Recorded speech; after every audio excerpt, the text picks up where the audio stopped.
Buenas tardes, César. Hola, hola. Probando, probando. ¿Qué tal? Sí, se te oye perfecto.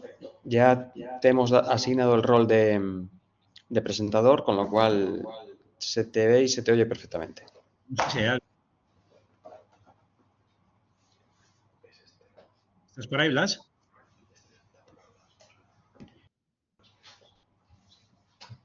Bueno, yo me quedo por aquí.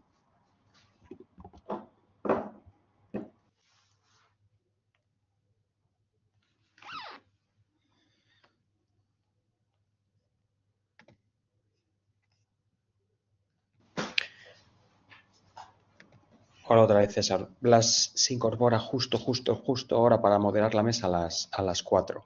Entonces vamos a esperar unos minutos, si os parece.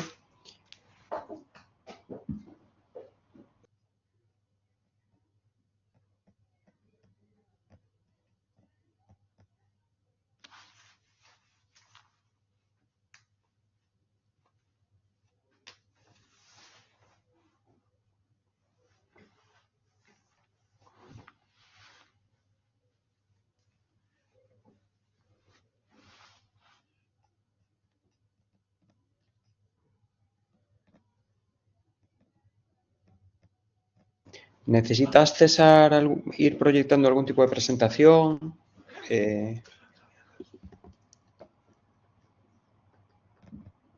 ¿Nos escuchas?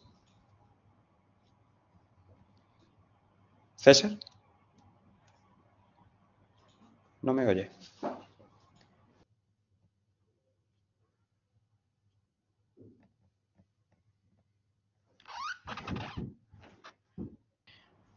¿Hola? César, ¿nos Ahora. oyes? Sí, ahora Vale, os vale. escucho. Es que creo que Perfecto, decía. tenía el volumen bajado, yo creo. ¿Me estabais llamando? Vale. ¿Me estabais Bueno, llamando? estábamos hablando contigo, sí, Ah, pues pero no, no no he pasa oído nada. nada. Acabo de empezar, me acabo de dar cuenta, digo, que tengo el volumen bajado y así yo te soy. ¿A mí me escucháis bien? Perfectamente, y te Vale, vemos perfectamente. Decía que Blas se fantástico. incorpora ahora justo para moderar la mesa a las 4, así que bueno, vamos a Muy esperar un bien. par de minutos. Sí, No me sé dijo si que necesitas... entráramos un poco pronto para ver si funcionaba bien el sonido y no sé si está ya Ignacio, que me ha Acaba, mandado aca- mensaje. Me acaba ha de mandado entrar, mensaje. Vale, guay. creo que acaba de entrar. Si nos lo confirma, ya tiene el rol de presentador. Ahora se activará él. ¿Qué tal? ¿Cómo se está yendo el congreso? ¿Cómo va? Pues muy bien, la verdad. Ya afrontando la recta final esta tarde. Esta es ¿Qué la tal última fue, mesa. qué tal fue la charla sobre Hola, el tío del Washington Post? ¿Qué tal, Chiqui, Ignacio? ¿cómo estáis? ¿Me fantástico. escucháis? ¿Me veis? Yo te veo guay. Sí, te, Estupendo. te, te vemos y te oímos, efectivamente. Perfecto, pues entonces estamos. Buenas tardes. Me voy ¿Qué a tal poner ha las ido el del gafas, pero Washington vamos, Post? Buenas tardes. ¿Podéis escucharme todos los que estáis en la sala? Yo muy bien. Blas, te escuchamos muy bien.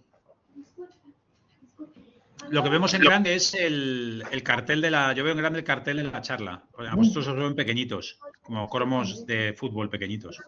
Uy, Pues no lo sé. oye, ¿ya ha estado el chico este del el Pardo, el ilustrador? Perdón. Chiqui, dices, ¿no? No, bueno, Chiqui, el del Washington Post, que ha estado, ¿no? ¿Qué tal? ¿Cómo fue, Blas? ¿Bien? Ahí va. Sí, fenomenal. Le hemos tenido esta mañana, de hecho, porque ayer se hizo un lío con la hora. Creo que lo puedo decir porque él lo ha dicho también esta mañana. Y entonces le hemos reprogramado para esta mañana, pero ha estado fenomenal. De hecho, ha hablado de vosotros. Creo que ha hablado especialmente de Ignacio, puede ser. Ignacio le conoce más. Yo no Sí, le es que conozco. conmigo trabajó hace un montón de años en Y de público, hecho, en el Ignacio, Funde se acaba Público.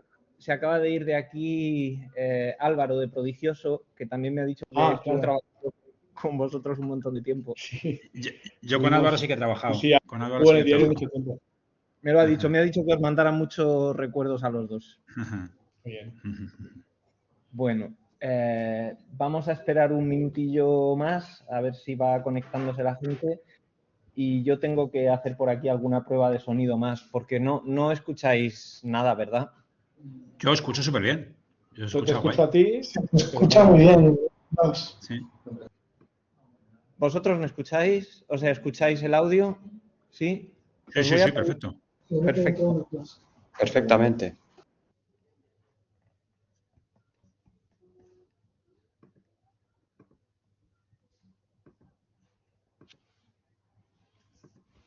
Ahora he dejado de escuchar, pero no sé si porque habéis dejado de hablar. Hola, Nacho. Sí. Buenas. Sí. ¿Qué tal?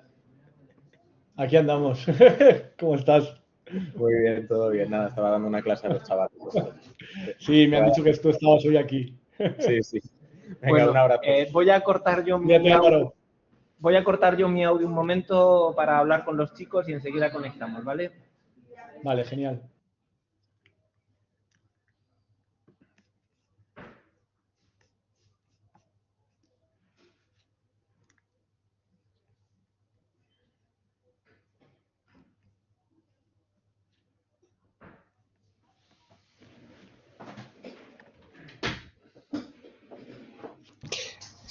Ya tenemos por aquí en la sala 40 participantes.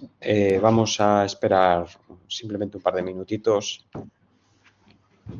Esto Para que en los programas de televisión, en toda esta parte, en la parte esta antes de que empiece el programa y está el público entrando, hay un animador que se dedica a animar al público.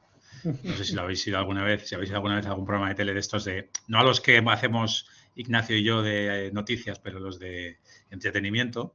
O sea, en El Hormiguero, por ejemplo, hasta que empieza el programa, la gente se tira como 30 minutos sentada hasta que empieza, y entonces hay un tío ahí montando un show. Podríamos intentarlo, pero no sé si Ignacio y yo somos graciosos. No creo que tengamos mucha No, gracia. no nos da para tanto. Si me estás haciendo una propuesta para el congreso del año que viene, lo tengo en cuenta. Un buen cómico para animar la llegada de, ¿sabes? Sí, la entrada de los asistentes. Sería... Contando chistes de comunicación clara, ¿sabes? O sea, una serie de chistes de comunicación clara. Bueno, pues mira, os voy a enseñar un momento con la cámara. Mira, hay alguien. El Teresa dice que le gusta el silencio, o sea que me parece una gran idea lo del silencio. Os voy a enseñar un momento el ambientillo del aula para que veáis que tenéis aquí, aparte de la gente que está conectada a la sala virtual, pues también tenéis aquí en la sala presencial unos 20 alumnos de primero de periodismo deseando que les motivéis.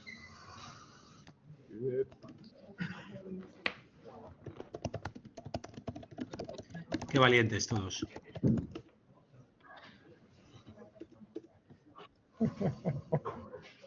Qué valientes. Bueno, pues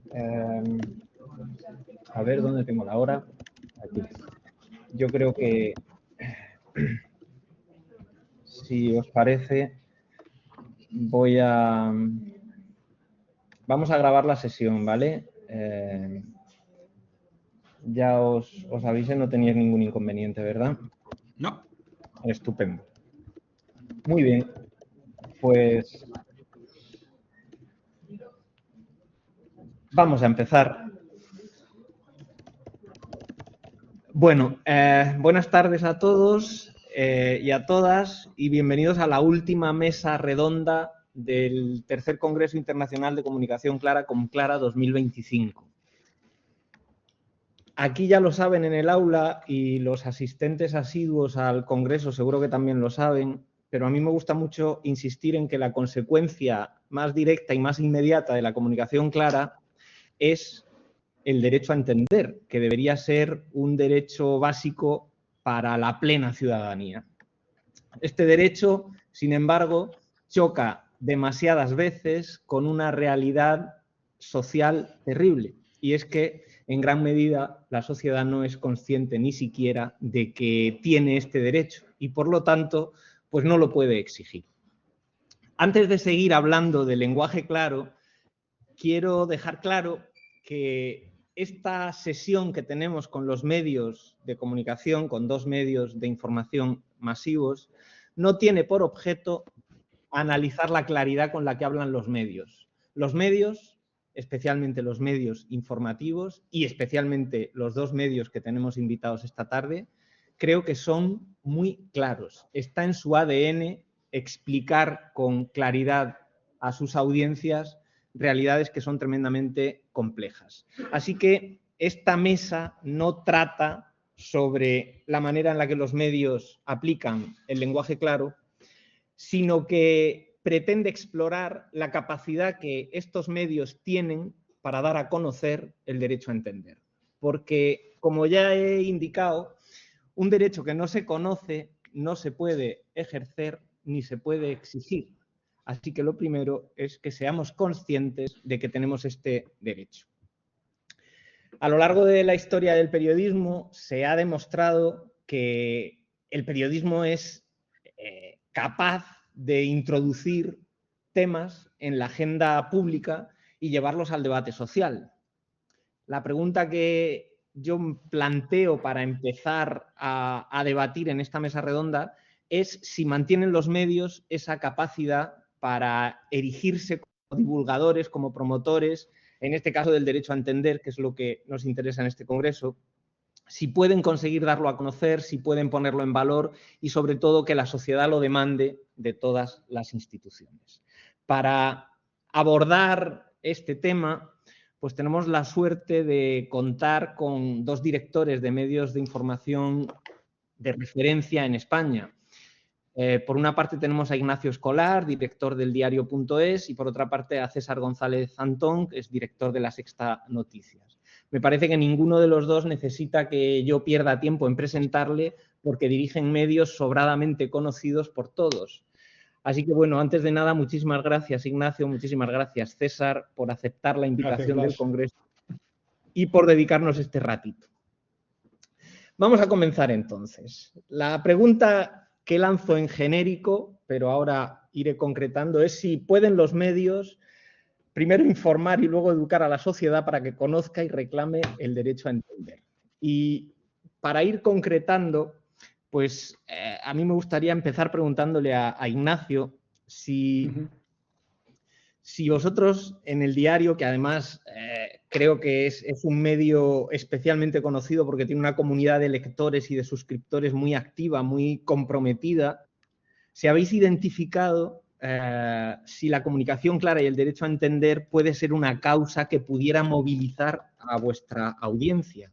Si es posible el tránsito de informar sobre un derecho a promover su exigencia social. Y por otra parte, y creo que podemos empezar por aquí, el periodista también es un sufridor de la falta de claridad en el lenguaje por parte de las instituciones. Entonces, no deberían ser los periodistas, los medios más beligerantes ante una comunicación institucional, política o legal que es en muchas ocasiones opaca. No se debería señalar con más fuerza la falta de claridad de una institución como un hecho noticiable. Yo me callo ahora. Ignacio, coméntanos, luego César si quieres, y ya pues bueno, a medida que los asistentes quieran ir planteando preguntas, pues yo intentaré ir moderándolas. Adelante. Bueno, muchísimas gracias, Blas, por invitarme a este congreso. Sabía de su existencia porque, como sabes, mi padre Arsenio ha participado ya en él. Él es uno de los periodistas que sin duda más milita en la necesidad de un lenguaje en la administración, en la justicia, en todos los ámbitos que se entienda, que ese derecho a entender de los ciudadanos sea un derecho real, que se cumpla, y que en todos los ámbitos donde el Estado se dirige a los ciudadanos, pues lo haga en unos términos en los que cualquiera pueda entenderlo sin necesidad de tener una licenciatura en abogadés, ni siquiera en derecho. O sea, en abogadés entendido como esa variante del castellano que se ocupa en hablar en términos aparentemente más sesudos, pero que en el fondo lo que son es más incomprensibles. Yo creo que en el diario.es, a tu pregunta de qué podemos hacer y qué estamos haciendo, desde luego militamos en esta reivindicación. Tengo un enlace que no os voy a mandar ahora, sino después, porque no quiero que os entretengáis leyendo mi periódico ahora, pero os mandaré después, de una reciente pieza que hemos publicado sobre este tema, que se titula Querida Administración, no entiendo nada de lo que me estás contando.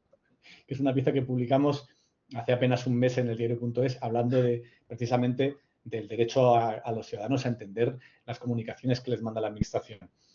Es verdad que creo que deberíamos incidir más en ello, porque hemos publicado, he estado buscando en la hemeroteca antes de participar en este congreso, que habíamos publicado recientemente, y sí, desde hace ya varios años tenemos artículos de información, de opinión, hablando de este debate, pero creo que es un tema en el que tendríamos que insistir mucho más, porque como decías, nosotros somos, al final, más allá de nuestro papel como ciudadanos, que somos todos los ciudadanos quienes sufrimos el problema de una administración que no se hace entender, o de empresas que tampoco lo hacen, o de proveedores de servicios, o las cláusulas que le decimos OK con las cookies en cualquier página web. Creo que al margen de eso nosotros tenemos problemas añadidos como periodistas. Por ejemplo, nosotros uno de los trabajos que más utilizamos ahora, que más empleamos a fondo ahora, tiene que ver con la nueva ley de transparencia, que es una ley, por cierto, en mi opinión, estupenda, que ha facilitado mucho el trabajo a los medios de comunicación a la hora de acceder a información que las administraciones consideraban que era suya cuando es de todos y que ahora, gracias a esta ley, a veces con procesos legales de por medio, porque en muchas ocasiones nos encontramos reclamando en la Audiencia Nacional, que es la competente para estos temas, para que podamos acceder a datos públicos que deberían ser, además de públicos, transparentes.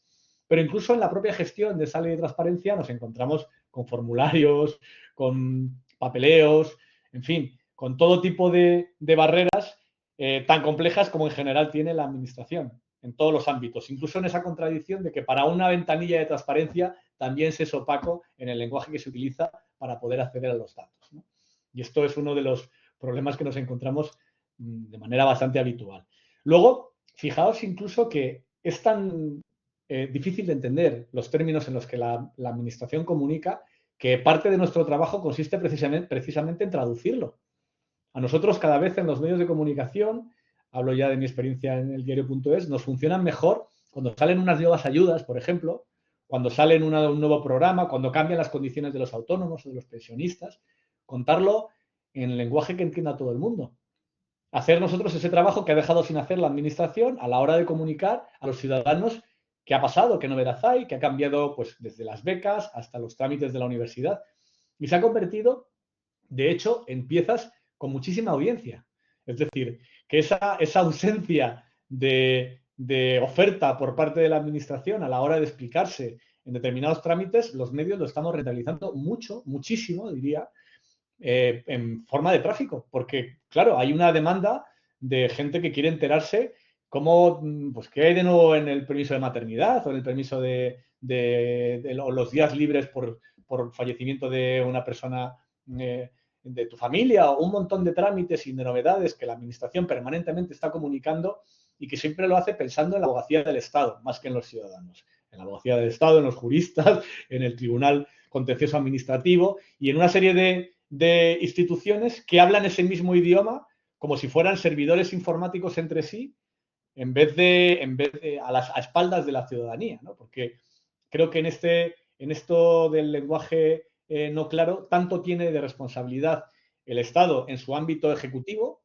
como en su ámbito legislativo, como en el judicial, porque en los tres puntos parece que si no comunicas con 15 subordinadas cada frase y dando a entender palabras que no existen directamente en el diccionario, dándole significados nuevos a palabras que no las tienen en el diccionario, como que no has cumplido con los procedimientos legales y jurídicos, ¿no? O sea que creo que es imposible que la administración, entiendas el ejecutivo, pueda cambiar las cosas si no le acompaña el legislativo y el judicial. Con el judicial, y ahí me detendré un poco porque es un tema que me gusta especialmente, hemos llegado al absurdo de que el debate semántico sobre la palabra enriquecimiento, que creo que todo el mundo entiende, se ha convertido en el principal escollo de la ley de amnistía. Que a lo mejor tiene sentido desde un punto de vista judicial, yo creo que tampoco, y que acabará cancelado por el Tribunal Constitucional esa interpretación o por la justicia europea.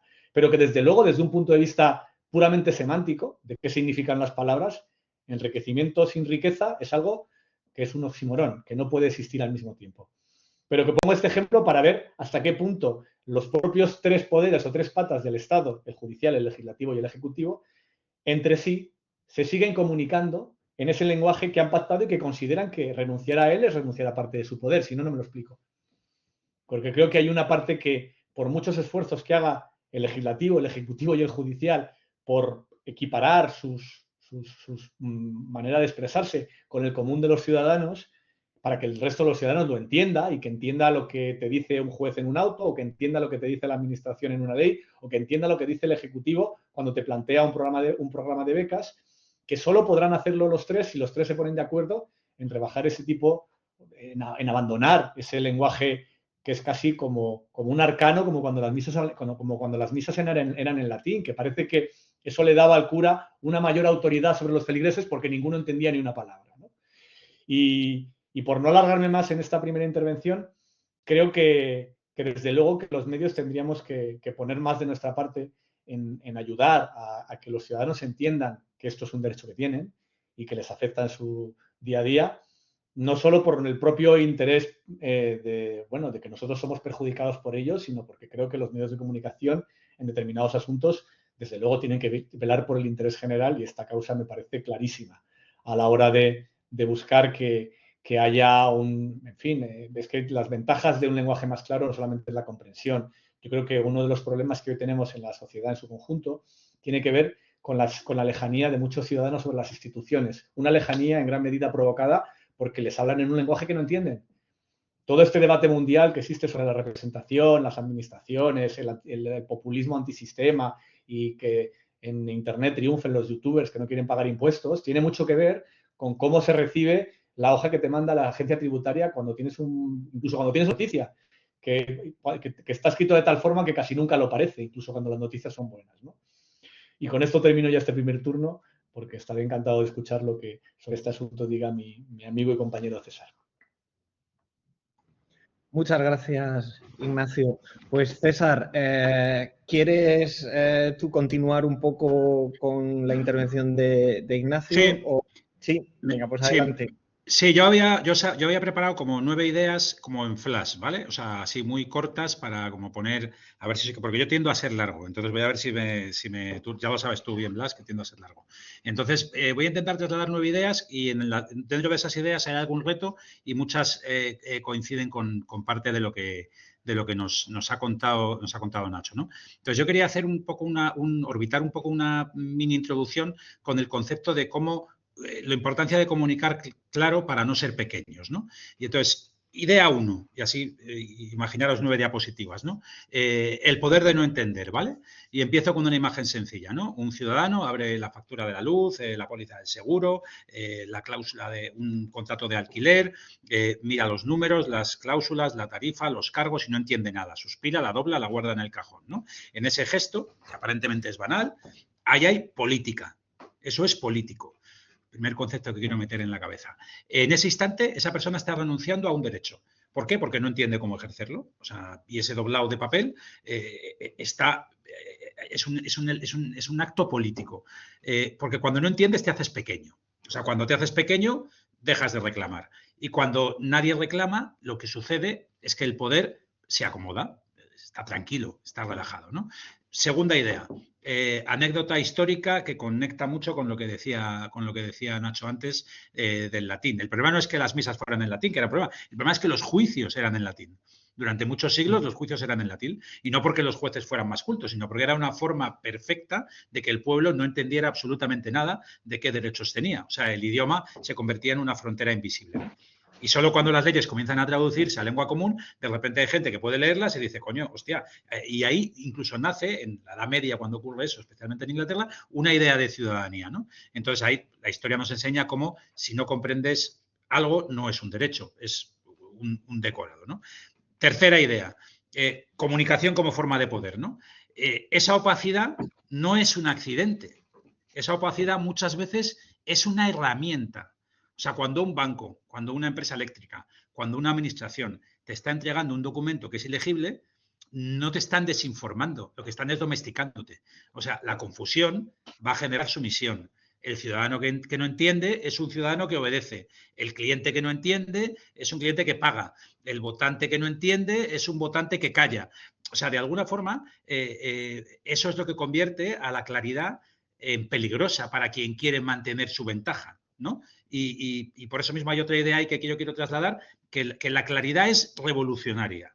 Y ahora explico por qué me pongo así como tan emocional, ¿no? Y por qué creo que es importante dotarle a todo esto de pasión. Idea 4, el derecho a una comunicación clara, ¿vale?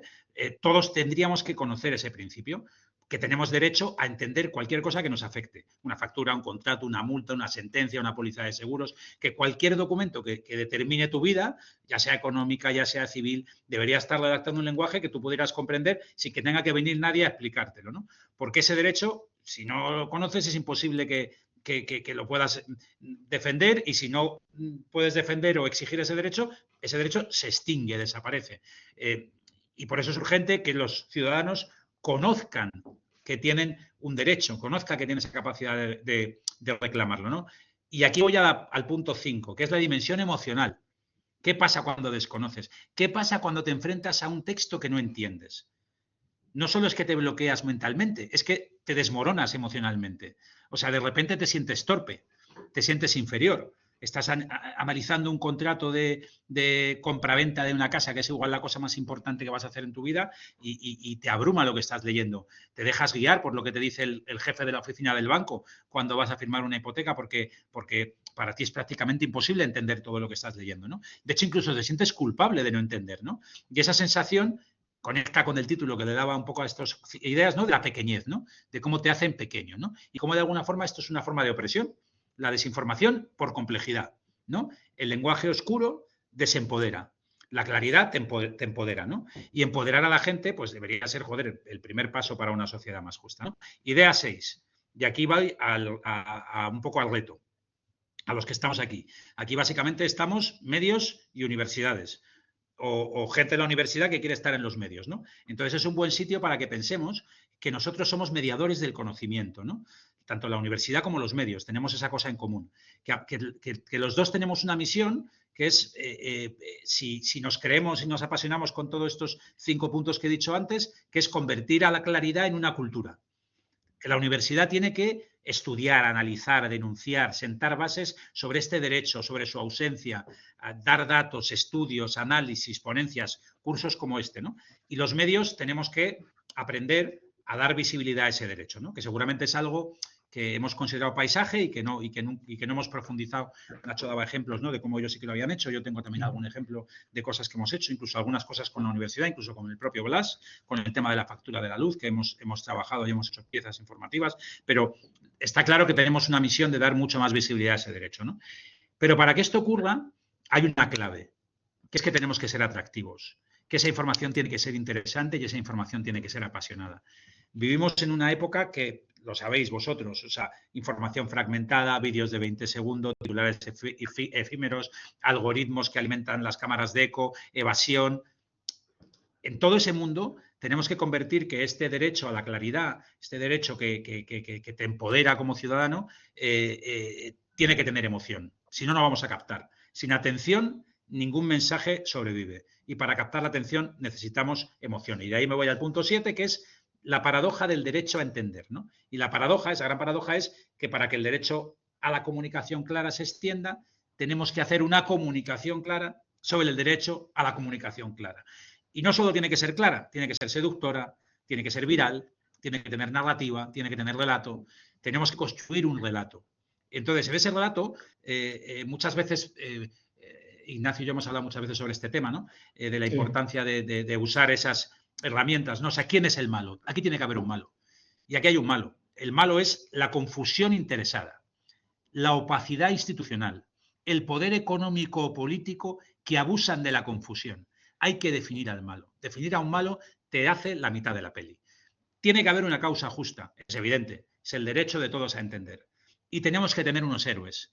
Y los héroes son los que traducen, los que explican, los que iluminan, los ciudadanos que denuncian y que exigen su derecho. Tenemos que intentar rellenar esas casillas, porque si rellenamos esas casillas tendremos una historia épica, una historia con emoción, una historia que captará atención, ¿vale? Punto 8, reto colectivo, ¿cómo hacerlo visible? Abro un desafío a la mesa, a toda esa sala donde tienes un montón de gente o a toda la gente que está participando en el chat, a que nos planteen cosas o lemas o movimientos culturales o ideas o memes o ejemplos reales o historias visuales con los que podemos acercarnos a esta historia, ¿no? Y termino con una conclusión, punto 9, he cumplido. Las palabras tienen tamaño. Las que confunden nos encogen. Las que aclaran nos agrandan. Y aquí termina mi charla. ¿Ha abierto preguntas, Blas? Muchas gracias, César. Lo que quieras. La verdad es que con esos 9 puntos me parece que lo has abordado todo. Me he anotado con especial interés la necesidad de construir un relato en torno al lenguaje claro y al derecho a entender.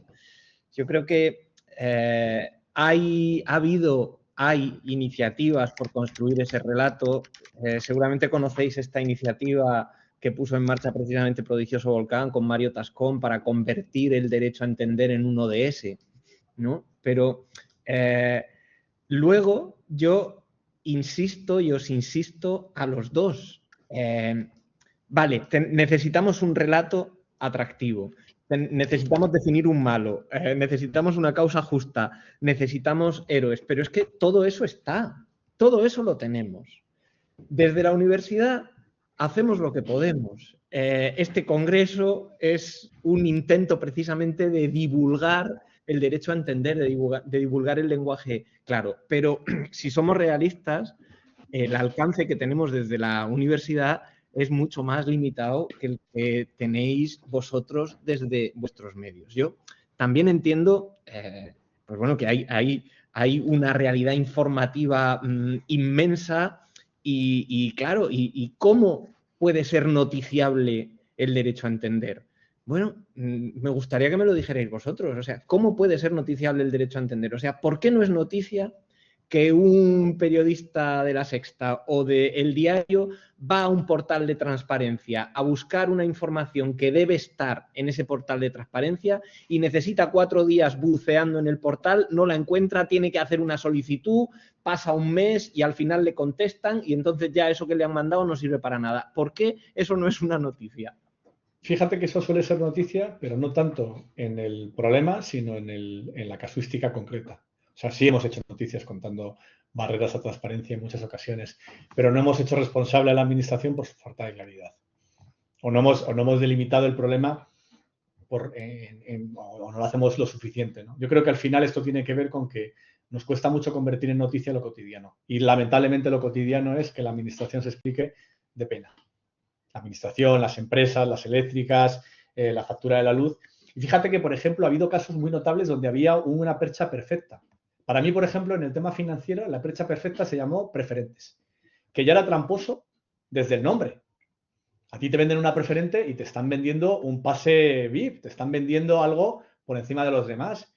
Llegó a ser tan grave la estafa, y lo llamo así porque muchas sentencias lo calificaron como estafa, que hubo una señora que le vendieron una preferente en su sucursal, creo que era Caja Madrid, no recuerdo exactamente, pero juraría que fue en Caja Madrid, y acabó teniendo, como no se fiaba del todo, le pusieron con una impresora en su cartilla, en su libreta de ahorro, en la cantidad del dinero y así lo pudo recuperar en gran medida, porque claro, la habían vendido como si eso fuera un depósito cuando no lo era.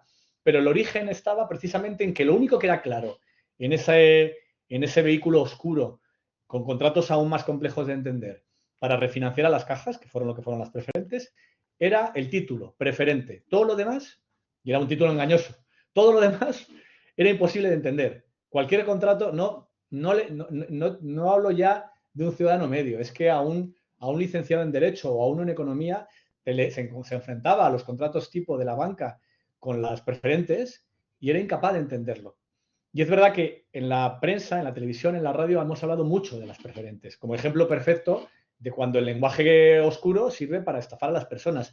Pero no hemos hablado del marco general a la hora de decir esto, que tiene un malo, que tiene una causa, que entiende todo el mundo y que además afectó a decenas de miles de personas, se arreglaría no solo arreglando el caso concreto de estas personas que han firmado cláusulas abusivas sin ser conscientes, sino abriendo el foco y convirtiendo en esto en una obligación de todo el sector financiero a que no solo las preferentes, las hipotecas, los préstamos, las condiciones de la tarjeta de crédito o las comisiones que pagas en el banco sean igual de claras como lo tendrían que ser, en fin, para todos. Ya fíjate que lo que han logrado es que la regulación lo que hace es que ponen un nivel de complejidad basado en un test. Si tú eres capaz, antes de invertir en determinados productos en el sector financiero, tienes que rellenar un test, que eso sí es claro, ¿eh? Eso sí que han conseguido que sea claro, que te preguntan sobre cuántas veces inviertes, cuánto dinero vas a invertir de tus ahorros, si es un dinero que no necesitas a corto plazo. Pero luego cuando llegas al final, al producto final, que es un contrato, que nadie se lee porque nadie lo entiende, ahí no lo es. Entonces, ahí hay un problema legislativo y también, como tú dices, yo creo que un error por parte de los medios, en mi parte yo lo asumo, por no haber explicado a los lectores que ese problema de las preferentes no era por las cláusulas abusivas, era por la falta de claridad. Era porque no se explicaba correctamente y por eso había tanta gente que pensaba que tenía un depósito a plazo fijo y que además le pagaban muy bien y lo que tenía era un vehículo de riesgo que luego de repente valía cero. Yo fíjate, Blas, que en lo que decías tú, yo creo que tenemos un problema, o sea, que tenemos un problema. Tenemos un campo muy, muy grande de mejora en el fabricar un marco. O sea, sí que creo que hay muchas cosas sobre comunicación clara de las que hablamos. Sí que creo que las cláusulas suelo fueron un temazo. Sí que creo que se habla mucho sobre, por ejemplo, cómo el ingreso mínimo vital no llega a la gente adecuada porque la gente es incapaz de entender lo que tiene que hacer para conseguir el ingreso mínimo vital. Sí que hemos hablado sobre temas de falta de claridad, factura de luz, en temas como los contratos de alquiler. Hemos hablado mucho sobre las cláusulas abusivas y cómo están redactadas. Quizá hemos hablado de muchas cosas, pero hemos hablado todas ellas de una forma desordenada sin darles un marco. O sea, creo que seguramente lo que necesitamos es la generación de la conciencia colectiva de que todas esas cosas son lo mismo y que todas esas cosas tienen un nombre. Y que cuando yo, por ejemplo, le explicaba a gente que venía a dar esta charla ahora para hablar sobre comunicación clara, he tenido que perder un segundillo de explicarles a qué se refería exactamente esta charla. Entonces, seguramente creo que lo que deberíamos, en eso que explicaba yo antes en los puntos sobre la importancia del reconocimiento de un derecho, es que si tú entiendes el marco y luego lo que vas haciendo es que cuando vas viendo cosas, las vas metiendo en ese marco dentro de tu cabeza, de repente vas construyendo la realidad de un derecho, ¿no? Entonces, probablemente tengamos un problema de naming. O sea, tenemos un problema de marketing, tenemos un problema de agrupar todas esas cosas sueltas que sí que están ocurriendo en un mismo sitio y de repente cuando las pones todas juntas, pues ya empiezan a montar un ejército, ¿no? Y cuando ya has generado esa concurrencia, pues ya va a ser mucho más fácil reconocer este derecho en otras cosas, ¿no? No sé si me explico, no sé si me sigues.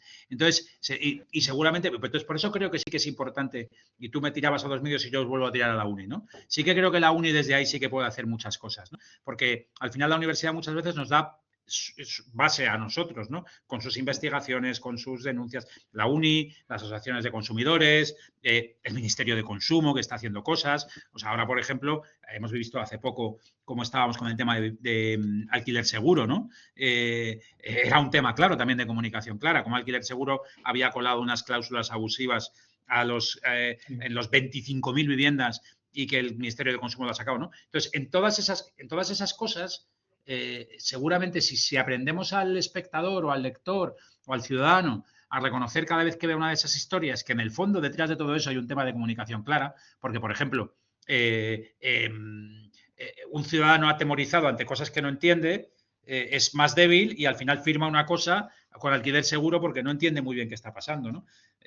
Me contaba a mí, por ejemplo, el presentador de las noticias de la noche, Rodrigo Blázquez, cuando salía el tema de alquiler seguro, contaba su experiencia y dice, a mí me llamaron, me empezaron a contar lo que me pedían, coño, yo salí de allí corriendo. Claro, pero porque igual él pues está más empoderado, tiene más capacidad de analizar la información, pero a otra persona pues le puede abrumar y ante una sensación de necesidad de buscar una casa, pues acepta esas cosas, ¿no? Colocar esos temas en el marco, o sea, darle un marco a esta historia, ¿no? Seguramente eso es lo que tenemos que trabajar, ¿no? Vale, yo os lanzo una pregunta precisamente sobre ese marco para que me deis vuestra opinión. ¿Sería más fácil quizá hablar de derecho a entender en lugar de hablar de lenguaje claro o de comunicación clara? Quiero decir, ¿sería un marco más apropiado el derecho a entender? Sí, yo creo que sí, pero por una razón muy sencilla. Un lenguaje claro es un ideal, ¿no? Nos gustaría, preferiríamos. El derecho a entender es un derecho, no tiene nada que ver. O sea, no es una recomendación, es una obligación.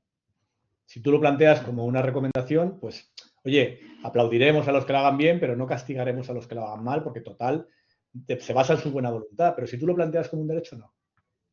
Si tú lo planteas como un derecho de los ciudadanos, es más fácil. Fíjate que yo antes, cuando te he dicho,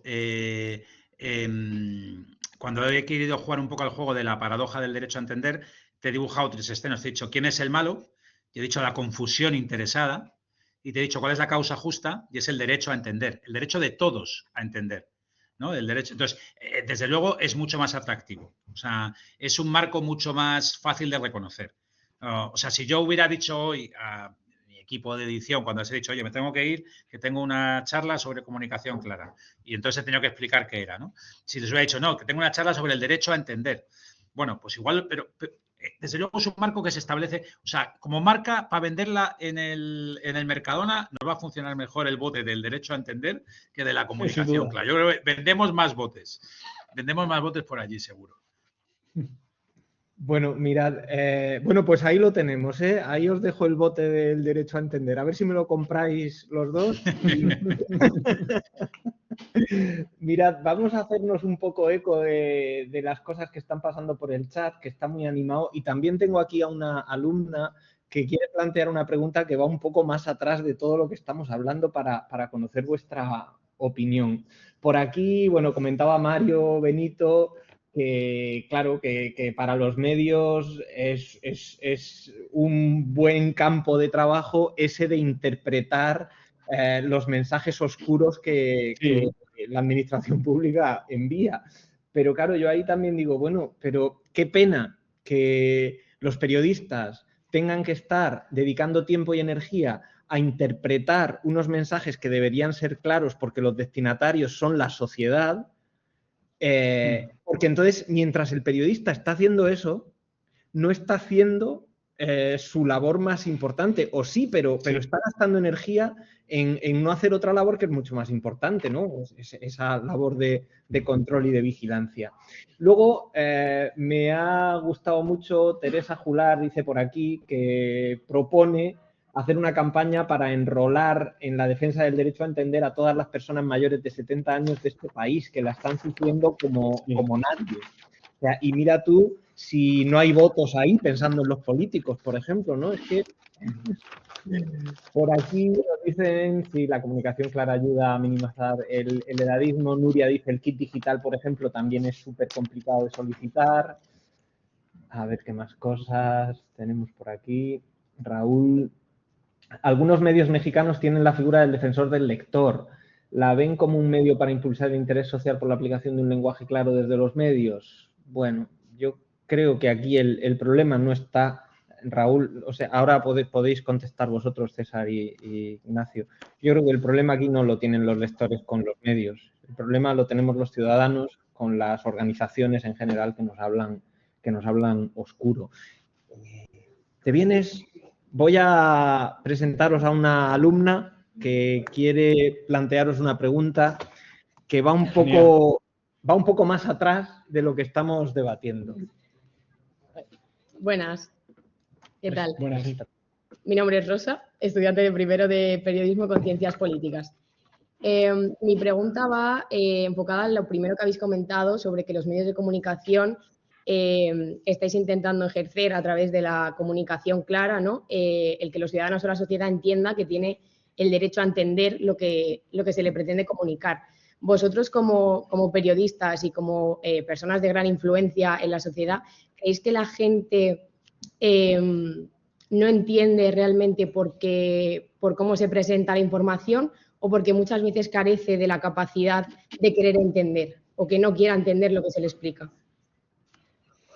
Yo creo que la barrera de entrada está más en los textos, fundamentalmente, que ofrecen las administraciones, las empresas, el poder legislativo o el judicial a la hora de acceder a sus arcanos, que en la voluntad de los ciudadanos. Y la prueba es precisamente lo que comentaba antes, de que cuando nosotros lo traducimos, claro que hay interés en saber qué condiciones hay nuevas en las pensiones, o cómo cambian las cuotas de autónomos, o cómo va a ser el nuevo permiso de paternidad o el nuevo permiso.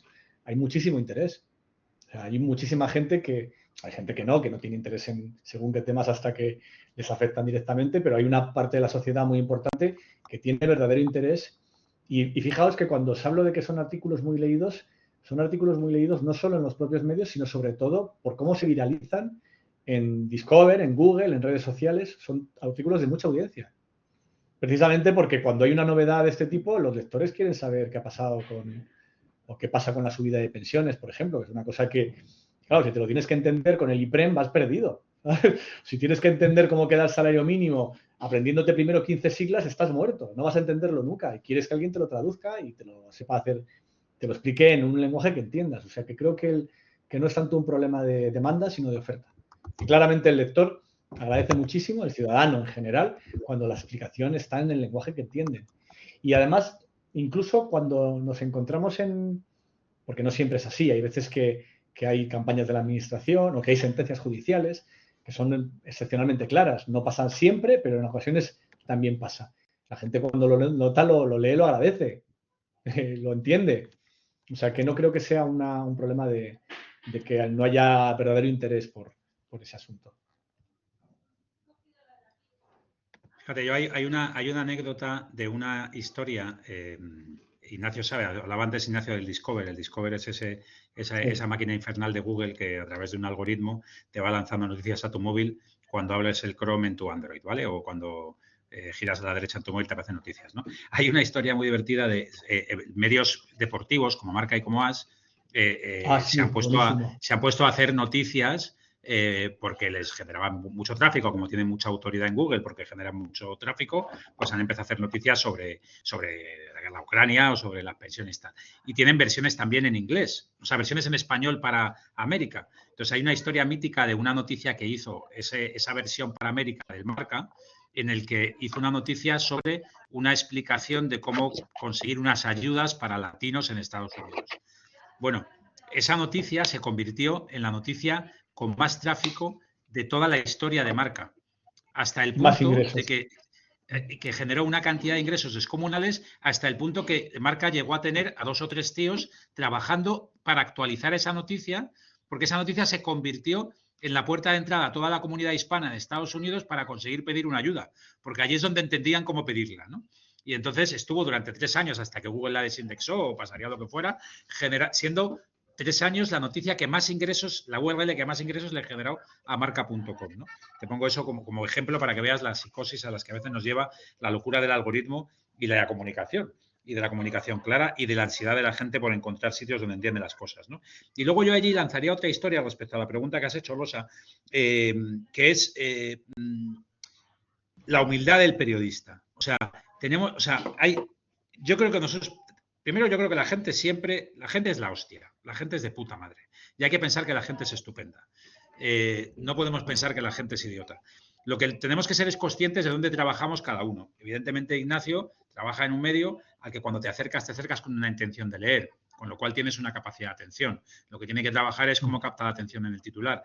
Yo, por ejemplo, le digo muchas veces a mi equipo que cuando estamos haciendo Más vale tarde o Al Rojo Vivo o un informativo, que tenemos que tener la humildad de saber que la gente está planchando la camisa, haciendo un bocata de chope, dando de comer al niño, o acaba de llegar de tal, que igual la noticia no la está oyendo pero no la está viendo, o igual la está viendo pero no la está oyendo, o le va a llamar la atención. Tenemos que tener la humildad de saber en qué contexto estamos trabajando. Y en ese sentido tenemos que tratar de trasladar ideas sencillas. Y a veces el periodista tiene el ego de querer contar todo en profundidad, sí, y muy sofisticado para así satisfacer su ego personal. Y entonces es muy importante hacerse una cura de humildad, de centrarse en ser efectivo, no de calmar tu ego. En ser comprensible, en hacer algo sencillo, en saber cuál es tu medio. No es lo mismo una crónica en radio que una noticia en una web, no es lo mismo una noticia en un medio especializado que en un medio generalista, no es lo mismo una noticia a las 5 de la tarde en un vídeo, en un programa de tarde, que una noticia en prime time, donde estás sentado en tu sofá viendo la tele tranquilo. O sea, es muy importante entender a tu espectador, respetarle y trabajar para él, tener la humildad de trabajar para él, no para tu ego, ¿no? Entonces, por eso yo sí que creo que es importante partir de una base de un respeto absoluto por el espectador, lector, ciudadano y su inteligencia. Las preguntas que has dado antes, Blas, has hecho un tema de los mayores, que me parece interesantísimo. Me parece interesantísimo, especialmente porque yo estoy dedicado a los mayores, porque vosotros jóvenes, cabrones, estáis todos en Netflix y en TikTok y tal, y yo, mi público, básicamente, el público que ve la tele en abierto, sobre todo son mayores. Para que os hagáis una idea, el 60% de mi público tiene más de 55 años. Así que yo trabajo para los mayores, muy orgulloso de trabajar sobre todo para mayores. Por eso habréis visto a veces que, recuerdo hace un par de años, cuando salió este señor que es mayor montando el lío porque le habían quitado a su atención personalizada en el banco, ¿no? Como hicimos una campaña con eso y fuimos a muerte con él, ¿no? Entonces yo creo que trabajar para los mayores, que los mayores, ojo, los mayores no son Paco Martínez Soria, los mayores son Iñaki Gabilondo, ¿eh? O sea, quiero decir que tenemos mayores muy sofisticados, ¿no? Y hay que luchar contra ese edadismo, es muy importante, ¿no? Y en el tema de la comunicación, centrarla en ellos, fundamental. En el que ellos entiendan determinadas cosas del mundo que ahora se vuelven locas y cambian, ¿no? Claro, yo creo, perdonad, hay un fondo en la pregunta que hacía Rosa que yo creo que tiene que ver un poco precisamente con la frustración acumulada en la sociedad, por ejemplo, en los mayores, que tú al final dices, es que no quiere entender. No, a lo mejor no es que no quiere entender, a lo mejor es que está aburrido de no entender. Y entonces ya considera que no hay nada que hacer. Yo no recuerdo si fue en una pieza que hicisteis vosotros, César, o Televisión Española, hablando de la factura eléctrica, pero recogían una declaración de un señor por la calle y le preguntaban simplemente, ¿usted entiende su factura eléctrica? Y el señor decía, ¿yo qué voy a entender? ¿Qué va? Yo miro lo que tengo que pagar y ya está. O sea, así. Entonces, esta es la sensación. ¿Es que no quiere ese señor entender su factura? Claro que quiere. Lo que pasa es que yo creo que se ha rendido ya porque no es consciente de que tiene un derecho, que es el derecho a entender, que es ese derecho que nos tenéis que ayudar a difundir. Y, claro, César, porque la confusión genera sumisión. O sea, claro, esa es la frase que yo me había preparado para ti en la charla, que te he lanzado ahí como claims ahí chulos. Claro, mucho. Hay una cosa que comentaba César y que hablamos contigo, Blas, en la charla preparatoria, que es sobre si los medios somos o no somos lo suficientemente claros. Es verdad que en comparación con la administración, en fin, clarísimos, muchísimo más claros porque además tenemos un incentivo permanente para hacernos entender. En el caso de César, para que le entienda al que está también planchando la camisa mientras hace otra cosa y ve la tele a ratos, y en mi caso, porque además de que vivimos de los lectores, en el caso de los socios, en Internet tenemos unas métricas fabulosas en las que sabemos, por ejemplo, cuándo la gente abandona un texto. Sabemos en qué punto del scroll se han ido, cuánto porcentaje de los lectores. O sea, tenemos unas métricas muy cualificadas para poder saber hasta qué punto la gente se lee hasta el final y entiende las piezas que escribimos. Y aunque es cierto que los periodistas tenemos más incentivos, eso no significa que lo hagamos siempre bien, ¿eh? O sea, yo creo que esto de lo que hablaba César, del ego de algún periodista que cree que escribe para las fuentes y no para los lectores, y que tiene que utilizar ese mismo lenguaje obtuso, imposible de entender, que utilizan sus fuentes para que parezca que lo ha entendido él, creo que se equivoca. Y muchas veces tenemos esas pequeñas peleas, esas discusiones, esos debates dentro de la redacción, porque a pesar de que nuestro principal incentivo es por hacernos entender, parte del error a veces no viene de la estructura de los incentivos, sino de las personas, y que en muchos casos pues utilizamos lenguajes o manera de explicar las noticias que solo valen o para los muy cafeteros o para los que ya se lo saben, ¿no? Mi padre decía siempre que hay que escribir para el que no lo sabe, no para el que se lo sabe. El que lo sabe ya no necesita el trabajo periodístico. Hay que escribir para aquellos que conocen esta historia. Y a veces nos pasa con el contexto, que sobre todo cuando escribes en prensa escrita, la noticia número 97 sobre el juicio al fiscal general del Estado, es muy tedioso tener que estar recordando todos los pasos anteriores, pero nosotros al menos en el diario sí tenemos la costumbre de tener siempre enlaces y un pequeño párrafo de contexto en todas las informaciones, y no un párrafo que sea el último, sino el segundo o el tercero, para que todo el mundo entienda de qué va la historia y sin tener que haber seguido los 27 capítulos anteriores. Y ahí yo creo que en la prensa, teniendo lo mejor, nos queda por hacer, ¿no? Pongo otro ejemplo muy diferente. Nosotros también somos una empresa con consumidores o con clientes. Nosotros tenemos 110.000 socios y socias. Y tenemos unas normas de participación en el foro del diario, o tenemos un estatuto del diario.es donde vienen reguladas cosas como, por ejemplo, si nos pueden reclamar una cuota después de haber pagado o qué derechos tienen. Y cuando los hemos redactado, a pesar de que tienen siempre que revisar un abogado que básicamente se dedica a complicar el texto, casi todas las ocasiones, por esto que hablaba antes del abogadez, intentamos al mismo tiempo que sean comprensibles para todos. Que nuestros socios y socias entiendan a cambio de qué están pagando, cuáles son los conceptos, qué es lo que reciben a cambio y qué derechos tienen, más allá de poder leer o no leer una noticia. Me parece muy interesante ahora que habláis de, bueno, de que hay que adaptarse al público, de que efectivamente cada medio tiene sus características, no es lo mismo pues el diario que efectivamente tú vas a leerlo que las noticias en la tele que te las puedes encontrar, pero sí que me parece que hay una cosa en común que también quería plantearos a vosotros. No, o sea, estamos hablando de una información esta del derecho a entender, ¿no? Que es una información, yo casi que diría que es una información de servicio, ¿no?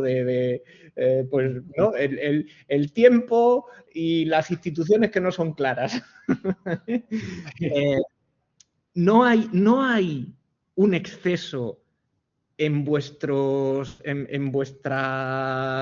medios, no hay un exceso de información política, de declaraciones de para acá, para allá, para allá, para acá, y sin embargo faltan estas otras coberturas de cuestiones más sociales y enlazo con esto. ¿Puede ser que esta cosa nuestra de la comunicación clara o del derecho a entender sea algo muy poco tangible? Puede esto, quiero decir, es algo tremendamente difuso, tremendamente abstracto. Hay un problema de noticiabilidad en esta falta de claridad por ser tan abstracta, por no poder tomar una declaración de alguien, no sé, ¿cómo lo veis eso? Bueno, ahí has preguntado sobre el gran drama de nuestras vidas. O sea, tanto Nacho como yo nos dedicamos a decidir qué cosas contamos del mundo, ¿no? O sea, todas las mañanas yo me siento allí en la sala que está ahí al lado y va pasando gente y van pasando programas y vamos haciendo escaletas en las que tenemos que ver qué contamos, ¿no? De lo que pasa en España, lo que pasa en el mundo, lo que pasa en tal. Entonces ahí vivimos en un ecosistema jodido en el que tenemos que intentar contar lo que a la gente le interesa y lo que a la gente le importa. Entonces, si hiciéramos el informativo que tendríamos que hacer, o sea, el de hablar solo de lo que a la gente le importa, ¿no? Seguramente nos dejaría de ver todo el mundo. Y entonces no nos vería nadie y entonces estaríamos contando cosas súper importantes que no escucharía nadie, ¿no? Entonces tenemos que jugar con la mezcla exacta de mantener la atención para que haya el mayor número posible de gente y contarle cosas importantes, porque si contamos solo cosas súper interesantes pero no importantes, cuando pasaban 5 días la gente diría, oye, llevo 5 días aquí, esto es muy divertido pero no me he enterado de nada, y entonces se acabarían yendo y volverías a estar otra vez sin nadie, ¿no? Entonces, gestionar esa mezcla es la historia de nuestra vida.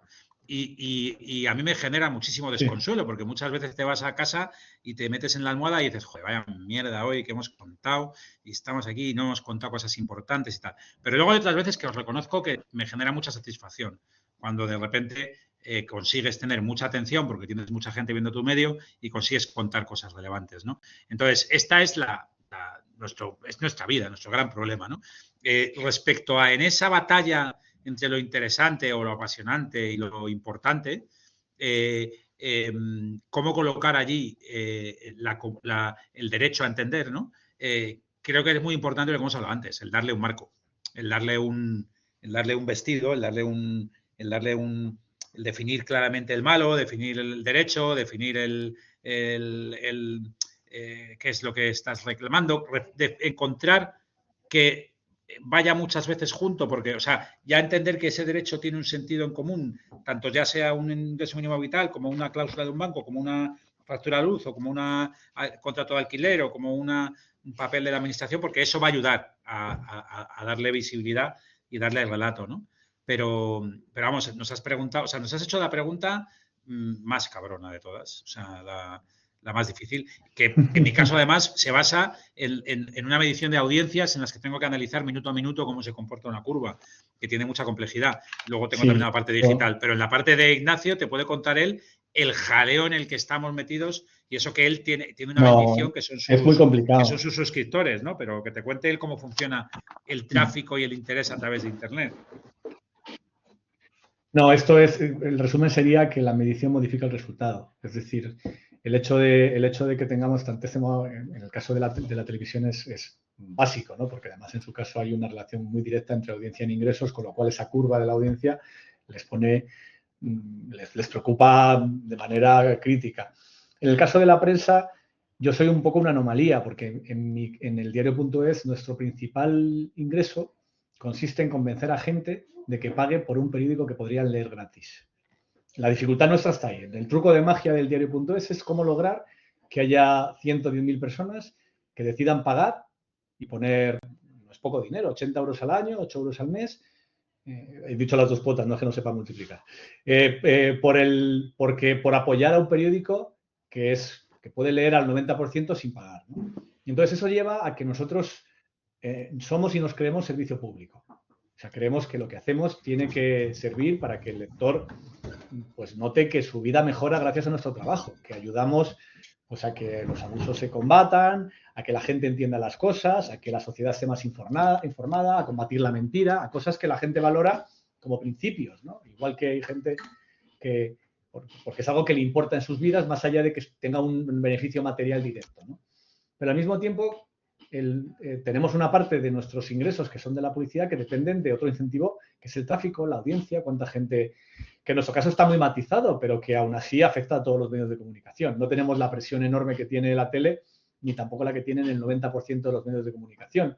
Pero sí que tenemos, sobre todo, las ganas de que nuestro medio lo lea cuanta más gente mejor, ¿no? Y en ese equilibrio entre lo que tenemos que contar que es importante y lo que tenemos que contar que es interesante, nosotros tenemos que contar algo que además a la gente crea que le ha merecido la pena. Pero no leerlo siquiera, sino que exista esa información. Tenemos socios que no se leen todo el periódico ni el 10%, pero que creen que es imprescindible que exista un periódico que informe de todos esos temas. Y desde luego creo que ahí, volviendo a tu pregunta inicial o tu planteamiento inicial de esta mesa, que es cómo lograr que los medios nos preocupemos más de este debate, cómo lograr que haya más gente interesada en él a través de los medios, creo que una de las claves es intentar convertir la casuística individual en un problema global. O sea, intentar explicar que las preferentes forman parte del mismo debate, que no entender la factura de la luz, que es exactamente el mismo problema, que no son casos distintos de abusos al consumidor, que es el mismo, y que se basa no en una buena práctica, sino en un derecho. Y creo que es ahí donde yo al menos me quedo con esta tarea, ¿no? La próxima, sí, nos vamos con deberes. Nos vamos con deberes. Sí, sí. Mira, decía una cosa Teresa en el chat, Teresa Jular, que decía, ¿y no será que los medios de comunicación hace años que dejaron de incluir entre sus objetivos ciertos valores pedagógicos de transmisión de conocimientos para todos que sí tenían cuando nacieron? Pues si eso es así, es que hemos fracasado. Sí. ¿Sabes? O sea, yo, si es así... En algunos medios sí, en otros no, pero sí, eso ha pasado. Bueno, a veces fracasamos, o sea, no se tiene éxito todo el tiempo ni se fracasa todo el tiempo, ¿no? Pero bueno, desde luego eso, yo le diría a Teresa, ¿no? Que joder, nosotros hay una cosa que nos decimos mucho en la redacción, hay dos conceptos que nos gusta mucho decir, que es lo memorable y lo útil.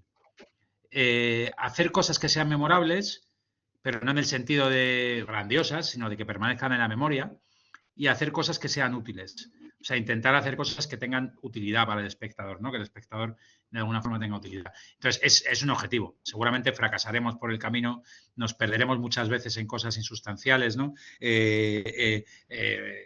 Derrapamos muchas veces, hacemos muchas horas al día de información, pero es un objetivo, desde luego. O sea, y la pedagogía para nosotros es fundamental. De hecho, la pedagogía muchas veces, en nuestro caso en la tele, muy vinculada con el grafismo, con la ilustración, sí, con cómo trabajamos, con cómo trabajamos todos esos elementos que aquí, concretamente en mi tele, Blas lo sabe porque ha estado, es un departamento uno de los más grandes de toda la televisión, el departamento de información. Hay una pregunta de Víctor Canalejas muy interesante, un comentario ahora en el chat, que dice que que se queja de que los textos periodísticos, y habla, entiendo que de prensa escrita, esto no te toca a ti, César, más que en la parte de web, se ha perdido calidad y es más común encontrar errores lingüísticos y malas traducciones y faltas de ortografía incluso, lo cual es cierto.